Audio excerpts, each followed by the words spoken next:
ये पढ़ लिया था कल आप लोगों ने, सुपर ट्रेड्स।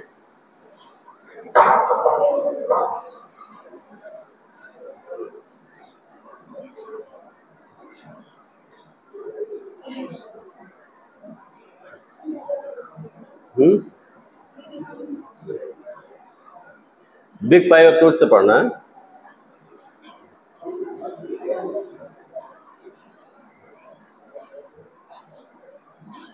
ठीक है, ये तो समझ आएगा। एक्स्ट्रावर्जन क्या होता है? टॉकेटिव होते हैं, जो बात बहुत करते हैं ना। एक्स्ट्रोवर्जन होंगे, जो बताया था मैंने, इंट्रोवर्ट और एक्स्ट्रोवर्ट दो तरह के लोग होते हैं ना।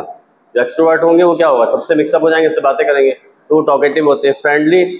फ्रेंडली होंगे, जाहिर सी बात है, जहाँ जिससे मिलेंगे उससे दोस्ती कर लेंगे जब बात करेंगे तो। और न्यूरोटिज्म क्या होता है? टेंस रहेंगे, अनरेस्ट रहेंगे। इसका मतलब क्या होता है न्यूरोटिज्म, पता है किसी को? इसका मतलब पता है न्यूरोटिज्म का? इसका मतलब होता है कि जिसको हमेशा गुस्सा आता हो, है ना, बहुत टेंशन में रहे, परेशान रहे, है ना, वो आते हैं आपके न्यूरोटिज्म में। तो वो कैसे होंगे? टेंस रहेंगे, अनरेस्ट रहेंगे। कोई भी परेशान है या किसी बात से गुस्सा आ रहा है या कोई टेंशन उसके दिमाग में, जाहिर सी बात है वो रेस्टिंग पोजीशन में नहीं होगा ना कहीं वो अनरेस्ट की पोजीशन में होगा। अब नेक्स्ट आपका बिग 5 अप्रोच। बिग 5 अप्रोच क्या होती है? पहला होता है एक्स्ट्रावर्जन, ये आप समझ गए एक्स्ट्रावर्जन क्या होता है ना। एक्स्ट्रोवर्ट जो होते हैं उसके अंदर आते हैं। और उसके बाद आता है दूसरा आपका एग्रीएबलनेस। एग्रीएबलनेस मतलब नाम से ही जाहिर हो रहा है कि किसी भी बात को बहुत आसानी से लोग मान लेते हैं। ठीक है, एग्रीएबलनेस, इसको अगर अलग करेंगे एग्रीएबलनेस को, कि बहुत जल्दी चीज़ों को मान लेते, विश्वास कर लेते हैं ना। उसके बाद क्या आता है? कंसाइंटियसनेस। इसका मतलब क्या होता है पता है?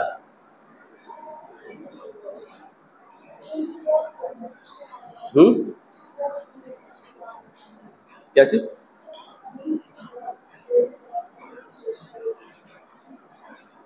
नहीं, ये नहीं होगा। इसका मतलब कर्तव्यनिष्ठ। कर्तव्यनिष्ठ मतलब कि किसी काम को करने में बिल्कुल वो पूरी तरह से इन्वॉल्व है ना। वो होता है आपका, इसमें आता है कंसाइंटियसनेस, है ना।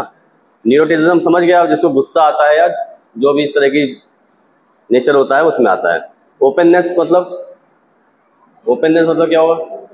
हाँ, खुले विचार के होते हैं ना, उससे बातें करते हैं।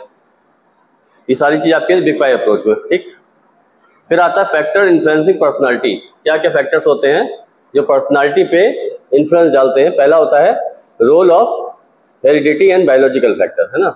तो क्या होता है कि रोल जो होता है हेरिडिटी का, वो भी बहुत ज़्यादा पर्सनालिटी को फर्क डालता है। दूसरा क्या? Environmental factors. एनवायरमेंटल फैक्टर में आपका आएगा family, physique, teacher, sibling relationship, peer group, culture, endocrine glands, school, mass media. ठीक है, तो आपका दो तरह का होता है फैक्टर्स इन्फ्लुएंस। पहला रोल ऑफ हेरिडिटी, दूसरा होता है एनवायरमेंटल फैक्टर। अब इन्वायरमेंटल में आपका आ गया पहला, नहीं सॉरी, इसमें रोल ऑफ हेरिडिटी के बारे में पहले पढ़ेंगे। इसमें आएगा the principles raw material of personality, physique, intelligence and temperament as are the result of heredity.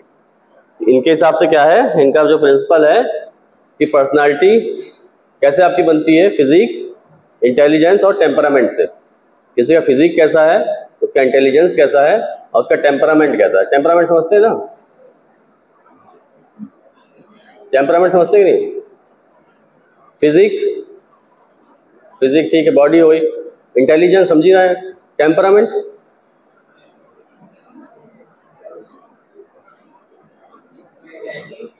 नहीं, टेम्परामेंट मतलब कि उसकी बर्दाश्त करने की क्षमता। कहता है कि इसका टेम्पर लूज हो गया, गुस्सा आ गया उसको, तो टेम्पर मतलब वही है कि किसकी कितनी क्षमता है बर्दाश्त करने की, है ना। पेशेंस लेवल मान लीजिए टेम्परामेंट। तो इसके अकॉर्डिंग क्या है जो प्रिंसिपल है कि रॉ मटेरियल ऑफ पर्सनैलिटी कैसे बनती है?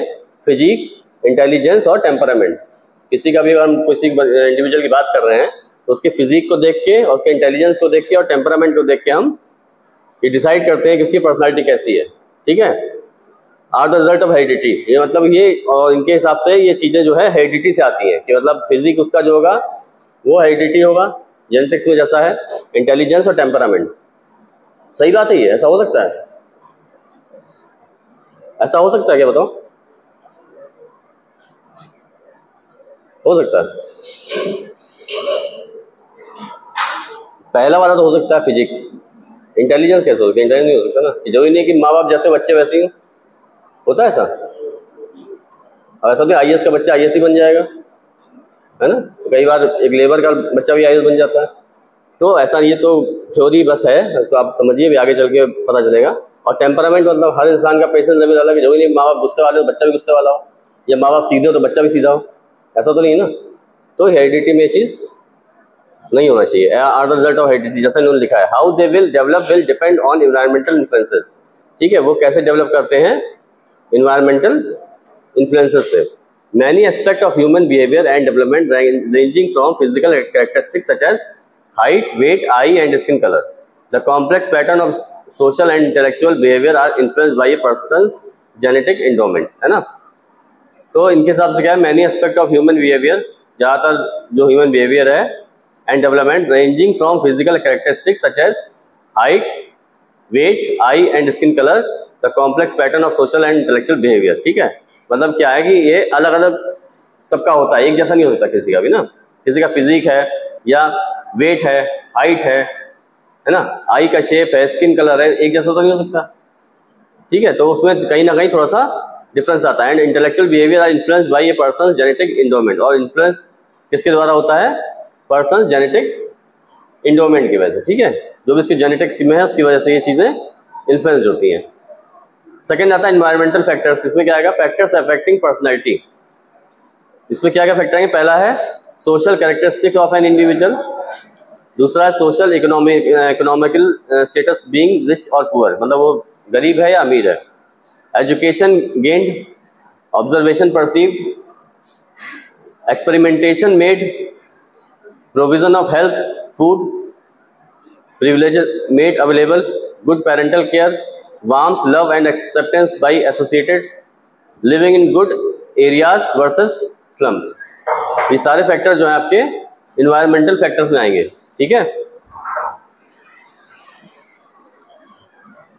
अब आता है पहला फैमिली। फैमिली क्या होता है? The reaction of the family environment towards an individual and the role of parents are very important in the moulding of personality.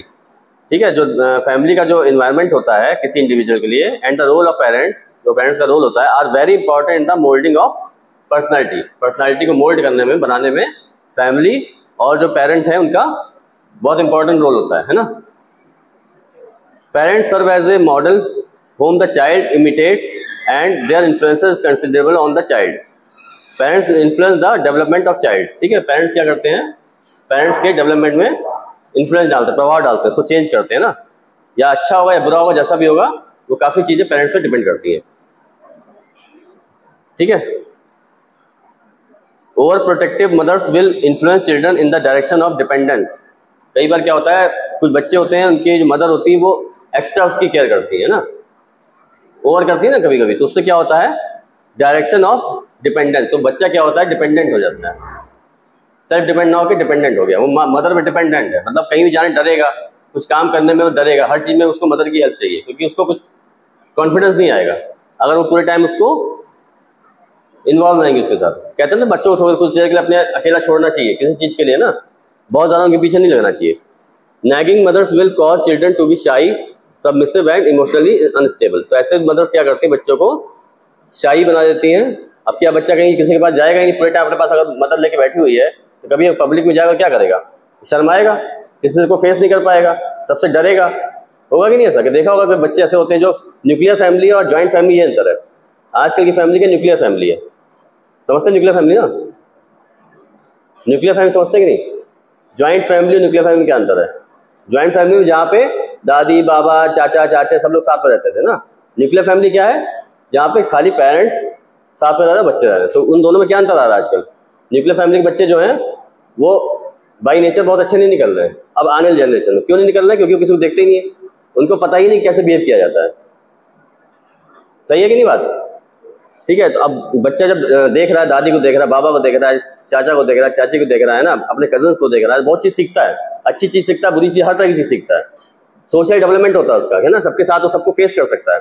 और जो बच्चा कहीं बाहर रह रहा है, मान लीजिए कोई बाहर चला गया, इंडिया के बाहर, वहाँ अकेला रह रहा है पेरेंट्स के साथ, बच्चा किसी को देखा ही नहीं उसने कभी, तो उसको पता ही नहीं है ना फैमिली क्या होती है, रिलेशंस क्या होते हैं, कुछ पता ही नहीं उसको। तो उसका बहुत फर्क पड़ता है। तो ऐसा बच्चा कभी मिलता है तो वो जल्दी किसी से एडजस्ट नहीं कर पाता, मिक्स नहीं हो पाता है, मिक्सअप नहीं होता है ना? होता है कि नहीं सब? नहीं होता है? होता है कि नहीं? ठीक है, फिर आगे चलते हैं। और इमोशनली अनस्टेबल, मतलब इमोशनली भी वो अनस्टेबल होगा। The whole friendly and tolerant fathers help children to have greater emotional stability and self confidence. तो क्या होता है, जो whole friendly and tolerant fathers होते हैं help children to have greater emotional stability and self confidence. ऐसे बच्चे क्या होते हैं, वो इमोशनली अनस्टेबल हो जाते हैं, लेकिन जब अगर फादर और फ्रेंड अगर उसमें इन्वॉल्व होते हैं, वो हेल्प करते हैं चिल्ड्रन को, तो क्या बच्चा होता है वो इमोशनली स्टेबल हो जाता है एंड सेल्फ कॉन्फिडेंस, उसका कॉन्फिडेंस जो होता है, सेल्फ कॉन्फिडेंस बढ़ जाता है। फिजिक की बात करें, an individual with an imposing body build and healthy appearance definitely influences those around him, है ना? किसी की अगर फिजिक अच्छी है और हेल्दी अपीयरेंस है तो वो डेफिनेटली जो है इन्फ्लुएंस डालेगा। डालेगा नहीं डालेगा? क्यों आ रहे हैं? डालेगा कि नहीं? अगर कोई भाई अगर यहाँ पे मॉडल आके खड़ा हो जाए तो हर आदमी घूम के देखेगा ना भी कि भैया कोई आया है, तो उसका फर्क पड़ता है। Even if he is not proved himself, अगर उसने अपने आप को प्रूव नहीं किया, खाली उसका फिजिक ऐसा है, उसको देख के ही लोग उसकी तरफ डाइवर्ट होंगे, देखेंगे उसको। That he gains recognition and status through his physical appearance, उसके थ्रू क्या होगा, उसका रिकॉग्निशन होगा और स्टेटस बढ़ेगा। कैसे? फिजिकल अपीयरेंस की वजह से। ठीक है, कोई भी अगर फिजिकल उसका फिजिक अच्छा है तो उसका उस पर असर पड़ता है, पर्सनैलिटी पे। ठीक है, A peaceful and loving atmosphere result in children being orderly, peace loving and very affectionate। ठीक है, अगर एक पीसफुल माहौल है घर का या जहाँ भी वो रह रहा है, एंड लविंग एटमॉस्फेयर, अगर वहाँ का पीसफुल लविंग एटमॉस्फेयर है तो क्या होगा, result in children being orderly, peace loving and very affectionate. तो ऐसे बच्चे क्या होंगे, अफेक्शनेट होंगे और पीस लविंग होंगी और ऑर्डरली होंगे, मतलब वेल बिहेव्ड होंगे। In a family where there is tension, constant quarrels and incompatibility among parents, the child is likely to develop strong feelings of insecurity and inferiority, है ना? इसका मतलब समझे कि कोई फैमिली है जिसमें पेरेंट्स झगड़ते रहते हैं, हमेशा लड़ाई झगड़ा होता रहता है ना, टेंशन रहती है, तो वहां पे क्या होगा, बच्चा क्या होगा, फीलिंग इनसिक्योर, अपने आप को इनसिक्योर फील करेगा और इंफीरियोरिटी कॉम्प्लेक्स उसके अंदर आएगा। मतलब कहीं भी जाएगा तो उसके अंदर एक अजीब सा कॉम्प्लेक्स सा रहेगा, लोगों को फेस कर नहीं पाएगा अगर उसके घर का माहौल अच्छा नहीं है तो। ठीक है, और इसके कंपैरेटिवली अगर माहौल घर का अच्छा है तो बच्चे का अलग नेचर होगा, तो ये पर्सनालिटी पे बहुत फर्क डालता है घर का माहौल, फैमिली का। ठीक है, the position has a defined influence on personality. The eldest child is very often overburdened with responsibilities. जो घर का बड़ा बच्चा होता है वो क्या होता है, उसके ऊपर रिस्पॉन्सिबिलिटी ज्यादा होती है, ओवरबर्डन्ड होती है। Hence he grows up to be very independent. तो बड़ा बच्चा क्या होता है, बहुत ही ज्यादातर घर में देखिए बड़ा जो होगा वो इंडिपेंडेंट होगा, है ना, क्योंकि वो बड़ा है, उसको सारी चीजें फेस करनी है, कुछ भी काम करना उससे कराया जाएगा, तो वो इंडिपेंडेंट हो जाता है। While the youngest being the baby of the family is petted and spoiled. जबकि जो छोटा होगा वो क्या होगा, वो इंडिपेंडेंट नहीं होगा इतना, वो डिपेंड होगा और बर्बाद, कई बार बिगड़ जाता है ना, उसके अंदर गलत बिहेवियर आ जाता है। क्या हुआ, फिर टीचर की बात है। Teacher is the most powerful source of stimulation for the child. Teacher क्या है, सबसे पावरफुल सोर्स होता है stimulation for the child. Child को स्टिमुलेट करने के लिए, उसकी ग्रोथ करने के लिए सबसे अच्छा कौन है, टीचर है। अगर टीचर अच्छा है तो बच्चे भी अच्छे होंगे। If he possesses desirable personal and social modes or reactions, he will inculcate them among his students. On the other hand, effect of prejudicial treatment on the part of teachers can make the child lose self-confidence and develop low self-esteem। ठीक है, इसका मतलब क्या हुआ, अगर on the other hand effects of prejudicial treatment on the part of teachers, मतलब teacher जो है अगर वो सही तरीके से जजमेंट नहीं कर पाता बच्चों का, तो उसकी वजह से क्या होता है, can make the child lose self confidence. इससे क्या होगा, बच्चे का सेल्फ कॉन्फिडेंस जो है वो लूज हो जाता है and develop low self esteem. ठीक है, अगर मतलब टीचर है सही तरीके से बच्चे को जज नहीं कर रहा है ना, बच्चे के मान लो कोई प्रॉब्लम है तो उसको समझना चाहिए क्या प्रॉब्लम, किस वजह से नहीं पढ़ पा रहा है, नहीं पढ़ समझा, उसको डांट के भगा दिया, पनिश कर दिया, तो उससे क्या होगा, बच्चे का सेल्फ कॉन्फिडेंस लूज हो जाएगा, है ना। और क्या होगा, डेवलप लो सेल्फ एस्टीम, उसका जो सेल्फ एस्टीम है वो भी लो हो जाएगा, वो जल्दी किसी को फेस नहीं कर पाएगा, कहीं जाके वो बात नहीं कर पाएगा, है ना, कहीं एग्जाम में बैठेगा डरेगा, हर चीज़ में डरेगा, तो वहाँ पे क्या है, टीचर को उसको मोटिवेट करना चाहिए, ठीक है, तभी उसकी पर्सनालिटी डेवलप होगी। वरना क्या होगा, जो लिखा है ये होगा, सेल्फ कॉन्फिडेंस लूज हो जाएगा और लो सेल्फ एस्टीम हो जाएगा, ठीक है। नेक्स्ट आता है सिबलिंग रिलेशनशिप। सिबलिंग का रिलेशनशिप क्या होता है, the number of siblings as well as their sex and age has considerable influence on the development both favourable and unfavourable personality traits, ठीक है। जो सिबलिंग्स होते हैं, सिबलिंग समझते हैं ना, ठीक है, भाई बहन, siblings as well as their sex and age has a considerable, जो उनकी एज होती है और सेक्स होता है कि मतलब मेल फीमेल जो भी है, वो एक कंसिडरेबल इन्फ्लुएंस डालता है डेवलपमेंट में, ठीक है, और both favourable and unfavourable personality, ठीक है, अच्छी और बुरी दोनों पर्सनालिटी डेवलपमेंट में भाई बहन जो होते हैं उनका आपस में बहुत अच्छा रोल होता है। Traits like cooperativeness, sharing, aggressiveness, jealousy, ठीक है। तो भाई बहन में क्या होता है, एक दूसरे कोऑपरेट भी करते हैं, जेलस भी करते हैं, है ना, एग्रेसिवनेस भी है, लड़ाई झगड़ा भी होता है, और जेलसी भी होती है, सारी चीज़ें होती है, शेयरिंग भी करते हैं, होता है कि नहीं होता है। तो ये सारी चीज़ें जो है पर्सनालिटी पे फर्क डालती है, ठीक है। तो नेक्स्ट आता है पीयर ग्रुप। पीयर ग्रुप क्या होता है, क्या होगा, कुछ पूछना है, कोई डाउट? तो आप लोग बड़ा मुस्कुरा रहे हो, क्या हो गया, कोई क्वेश्चन है तो बताइए, पूछिए।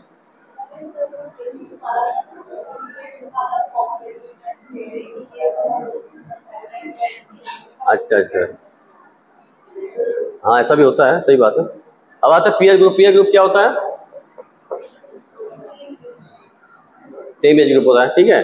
Peer group refer to other children of the same age who study with और प्ले विद द चाइल्ड।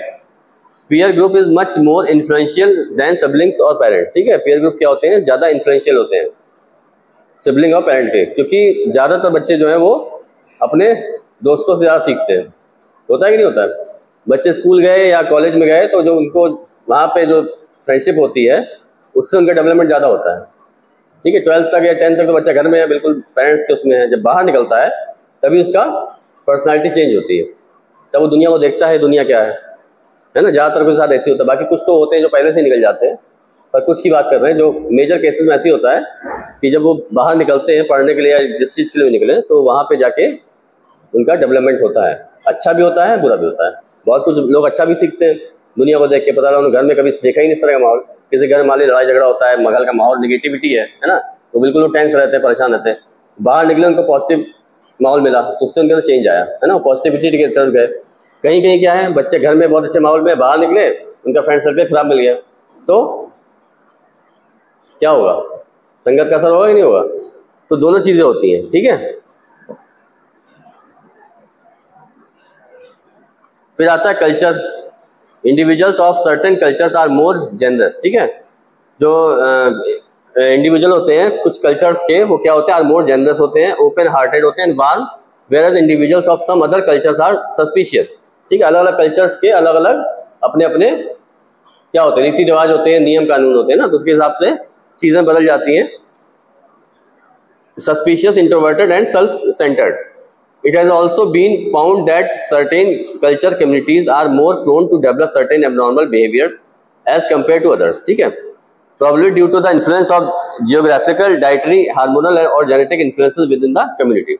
किस वजह से होता है कि जो उनकी कम्युनिटी में जोग्राफिकल जो है कि कहाँ वो लोग रह रहे हैं, किस तरह का एरिया है ना, डाइटरी कैसी है, खान पान कैसा उनका, हार्मोनल जो उनके हैं चेंजेस कैसे हैं, जेनेटिक्स इन्फ्लुएंसेस क्या क्या है कम्युनिटी का, उस पर डिपेंड करता है सारी चीज़ें, ठीक है, कल्चर। अब आता है एंडोक्राइन ग्लैंड। एंडोक्राइन ग्लैंड का क्या काम होता है, this secretions of endocrine glands affect physical growth, ठीक है। जो भी एंडोक्राइन ग्लैंड सिक्रीशन करती है वो क्या करती है, अफेक्ट करती है फिजिकल ग्रोथ पे, emotional growth and mental growth, ये तीनों को बैलेंस करती है। क्या क्या, फिजिकल ग्रोथ, इमोशनल ग्रोथ और mental growth. These will have an impact on the total personality of an individual. ये चीज़ें क्या है, टोटल पर्सनैलिटी ऑफ इंडिविजुअल पे इम्पैक्ट डालती है, असर डालती है, ठीक है, उसकी फिजिकल ग्रोथ, इमोशनल ग्रोथ और मेंटल ग्रोथ, ठीक है।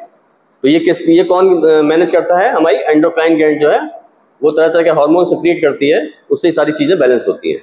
चाहे किसी का फिजिक हो, है ना, वो भी हार्मोन से ही बनेगा, अगर हार्मोन नहीं है तो फिजिक बनेगा नहीं। कोई भी पतला है, मोटा है, जैसा भी है या हेल्दी है, तो उसका फिजिक कैसे बन रहा है, हार्मोनल चेंजेस होते हैं ना, उसी से बनता है। उसका इमोशनल ग्रोथ, उसकी इमोशनल ग्रोथ जो है वो भी एंडोक्राइन, इमोशनल जो है पढ़ा होगा आपने, जो पढ़ाया था मैंने, उसमें एंडोक्राइन ग्लैंड का यूज था, पढ़ा था ना, ठीक है। मेंटल ग्रोथ भी आपकी इसी से होगी, क्योंकि पिट्यूटरी ग्लैंड और सारी ग्लैंड उसी से आ रही है, तो उस पर भी मेंटल पे भी उसी का असर आएगा आपका एंडोक्राइन का। The thyroid gland secretes A hormone called thyroxine and the main function of this hormone is regulation of body metabolism. ठीक है, जो आपका थायराइड ग्लैंड को क्या करती है, सिक्रीट करती है हार्मोन कॉल्ड थायरोक्सिन।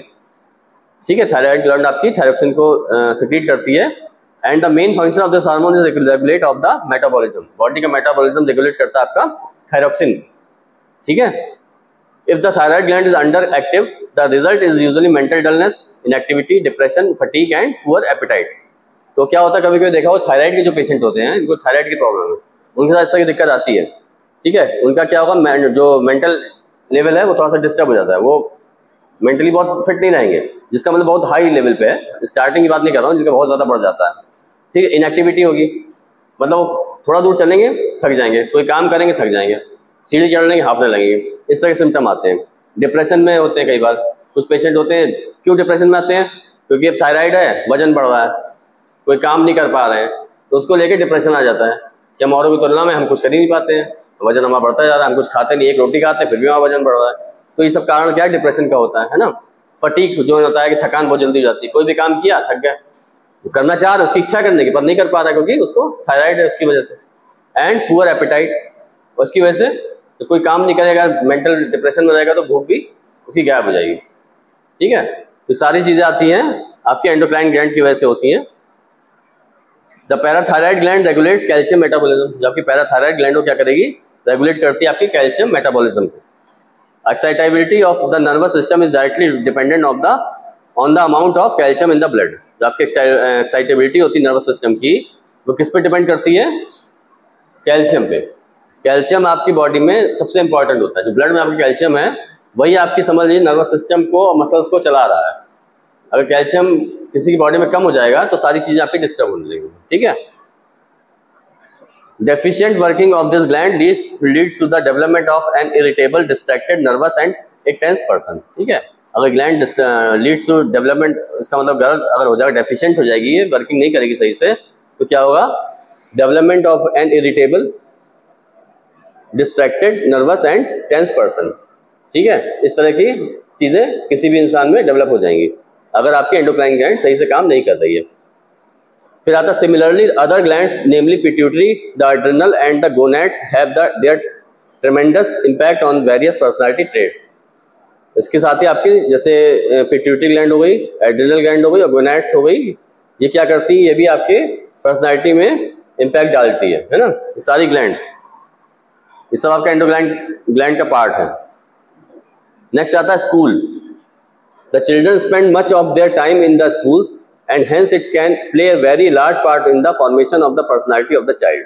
ठीक है, तो बच्चा है वो ज़्यादा टाइम अपना स्कूल में बिताता है ना, सुबह चला गया शाम तक वहीं रहता है, दोपहर तक, तो उसका मेन टाइम जो है स्कूल में बीत रहा है, तो उसकी पर्सनालिटी जो है स्कूल के माहौल पर डिपेंड करती है, वहाँ का एनवायरमेंट कैसा है उसका फर्क पड़ता है। ठीक है, school will have direct roll on child personality. School जो है एक डायरेक्ट रोल अदा करता है किसी बच्चे की पर्सनालिटी डेवलपमेंट में।